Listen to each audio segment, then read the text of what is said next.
السلام عليكم. بنبارك لاخوتنا من المغرب العربي هالفوز العظيم على المنتخب البرتغال وسابقا المنتخب الاسباني والترشح والتاهل لهالمرحله اللي وصولها في نهائيات كاس العالم في قطر.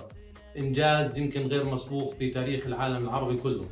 الانجاز تبعه كثير من التفاعل اللي الكل شافه من كل البلاد العربيه بالفرح، وبغض النظر عن الاسلوب اللي كثير من الناس اتخذوه وطريقة الفرح اللي عبروا عنها بفرحهم العام والشامل والتآزر مع المغرب العربي. الإنجاز اللي استهجنته كثير من المواقع الغربية الإعلامية، وطبعا بعضهم عزل الموضوع وبرروه نتيجة لأنه ناس بيتكلموا من عدة دول نفس اللغة. لكن اليوم الموضوع اللي صار هو أكبر من حاجز اللغة، هو عبارة عن أواصر ارتباط ما بين أفراد العالم العربي اللي نشأوا على هالقيم هذه من مصغرهم، واللي العالم الغربي اليوم بيحسد جميع العرب عليها.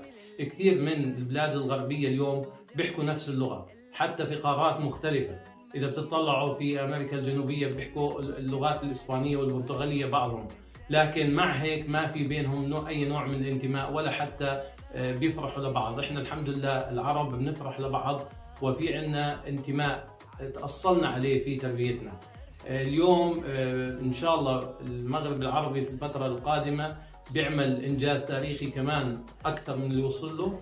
لكن النصيحة اليوم بدنا ننصحها لجميع المتابعين والمشجعين إنه شجع الفريق وادعم المنتخب وآزرهم، لكن رفع سقف التوقعات لحتى يعمل ضغط على اللاعبين شيء غير مقبول في الفترة الحالية، لأنه اليوم بحد ذاته الإنجاز اللي وصلوا له إنجاز لم يسبق، وإن شاء الله بيوصلوا للأعلى. لكن ما نضغط على اللاعبين في الفترة الجاية حتى يصير عندهم ضغط نفسي لا سمح الله يأثر عليهم بشكل سلبي.